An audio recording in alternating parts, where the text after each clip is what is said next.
വാഷ്റൂമിലാണെങ്കിൽ ഞാൻ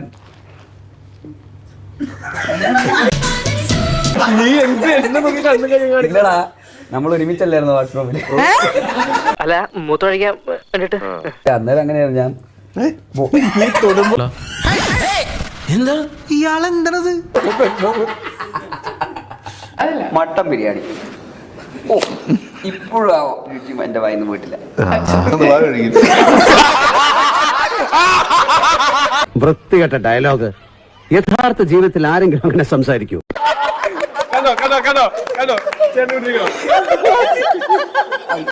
ഈ സൈസ് എടുക്കാത്താണല്ലോ. ആചാരപടിക്ക് ഇതാ ബെസ്റ്റ്. ബാക്കി എല്ലാം ഓക്കെയാണ്. ഇൻസുലിന്റെ ഇഞ്ചക്ഷൻ മാത്രമേ പ്രശ്നമുള്ളൂ. ഷുഗറാ. സോ എങ്ങനെ ഈ ട്രാൻസ്ഫോർമേഷൻ ചെയ്തത്? ചായ കുടിച്ചില്ല? അയ്യോ ഷുഗർ. ഞാനും കരിയർ ആരംഭിച്ചത് ദാസേട്ടന്റെ കൂടെയാണ്. ദാസേട്ടന്റെ കൂടെയാണ്. ബിബിൻ ദാസ് ഡയറക്ടർ. ഈ പടത്തിൽ ടൊവിനോ കൊണ്ടുവരാനുള്ള റീസൺ ഞാൻ കുറച്ച് കാലമായിട്ട് സിനിമ നിങ്ങൾക്ക് എന്നെ വേണ്ടായിരിക്കും, പക്ഷെ സിനിമയ്ക്ക് എന്നെ ആവശ്യം. അഭിനയിക്കാനൊക്കെ അറിയാം. സാർ ഞാൻ നന്നായിട്ട് അഭിനയിക്കും സാർ. അതായത് നമുക്ക് ആദ്യത്തെ ക്യാരക്ടർ വേറൊരാളെ ചെയ്യായിരുന്നു. എന്നിട്ട് ക്ലൈമാക്സിൽ ഒരു ക്യാമിയോ എന്നുള്ള രീതിയിലായിരുന്നു. ഓക്കെ, അതിനവൻ ഫുൾ ശമ്പളം ചോദിച്ചു. എന്നാ പിന്നെ ഫുൾ ക്യാരക്ടർ പണിയെടുപ്പിച്ചതിന്റെ മുതലും പലിശ ഈടാക്കി നിന്റെയൊക്കെ നടു ഓടിച്ചിട്ട് ഈ ലാസർ കൊടുത്ത് വിടും. എന്റെ കോളേജിൽ വലിയ ബുദ്ധിമുട്ടൊന്നും ഇല്ലായിരുന്നു. ഇറങ്ങിപ്പോയാൽ മതിയായിരുന്നു. ഒരു കുഴപ്പമില്ല. ഉച്ചയാകുമ്പോഴേക്കും ഞങ്ങൾ പോകും. ഒരു കുഴപ്പമില്ല. ഏതായിരുന്നു college? KCG college of technology. ഞാൻ കോളേജിലേക്ക് തിക്കും തിരക്കും എന്റെ കോളേജിൽ അങ്ങനെ ഞാൻ ക്ലാസ് കട്ട് ചെയ്യാറുണ്ടായിരുന്നില്ല. ക്ലാസ്സിൽ കയറാറില്ലായിരുന്നു. അനുഭവം കൊണ്ട് പറയണോ, ഇത്തരം കാര്യങ്ങളൊക്കെ ചെയ്യുമ്പോൾ നല്ല മെന്റൽ സ്ട്രെങ്ത് വേണം, അല്ലെങ്കിൽ പരിപാടിക്ക് പോകരുത്. ഞാൻ ആർട്സ് ക്ലബ് സെക്രട്ടറി ആയിരുന്നു. അപ്പൊ അത് കാരണം മറ്റേ ഫെസ്റ്റ് സ്പോൺസർഷിപ്പിന് പോകണം, അത് എന്നൊക്കെ പറഞ്ഞിട്ട് കോളേജിന്റെ നന്മയ്ക്ക് വേണ്ടിയിട്ടല്ലേ എന്നൊക്കെയുള്ള രീതിയിൽ നമ്മൾ ഓരോ പരിപാടി.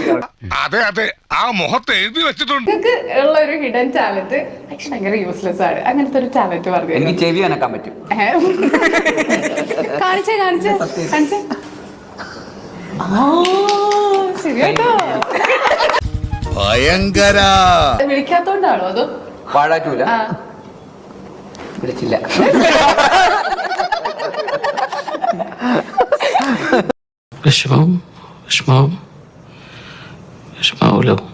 ഒരു സ്പീച്ച് കൊടുത്തതിന് അതിന്റെ ഒരു ക്യാപ്ഷൻ എന്താ അറിയോ? എനിക്ക് ഒരു സെലിബ്രിറ്റി കൊടുത്ത ദ മോസ്റ്റ് ഓണസ്റ്റ് ആയിട്ടുള്ള ഒരു സ്പീച്ച് എന്ന് പറയുന്നത് ബേസിൽ ജോസഫ് കൊടുത്ത സ്പീച്ച് അത്ര.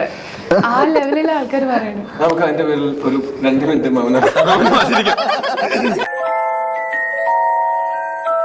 കല്യാണത്തിനൊക്കെ ഇപ്പൊ അലർജന്റെ ബ്രദറിന്റെ കല്യാണത്തിനൊക്കെ സാധാരണ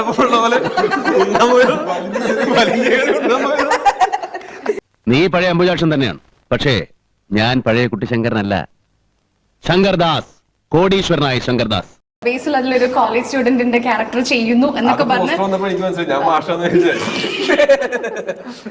നിനക്ക് എന്റെ പ്രായമുണ്ടല്ലോ നിനക്ക് ഇല്ലേ? നീ ആരാണ്? നീ ഇവിടുത്തെ മാഷാണോ അതോ സ്റ്റുഡന്റ് ആണോ? സ്റ്റുഡന്റ്. ആരാണ്? സ്റ്റുഡന്റ്. അത് ഇവരുടെ രണ്ടുപേരുടെ ക്യാരക്ടേഴ്സിന് മാത്രം അങ്ങനെ പേര് റിവീൽ ചെയ്യാത്ത, അതാണ് ആദ്യത്തെ ചോദ്യം. എന്തായിട്ടാ തോന്നിയെന്ന് പറഞ്ഞേ? തെറിയല്ല, ഞങ്ങളൊരു ഗുരുദക്ഷിണയാണ്. പണി പഠിപ്പിച്ച ആശാന്റെ ചങ്കി പിരിവെട്ടാനായി ഇല്ലടാ മണിയാ, ഓണം പിടിക്കല. പക്ഷെ കൊറേ വെയിറ്റ് ലോസ് ആയില്ലേ? നല്ലോണം പട്ടിയെ പോലെ പണിയെടുത്തിട്ടുണ്ട്.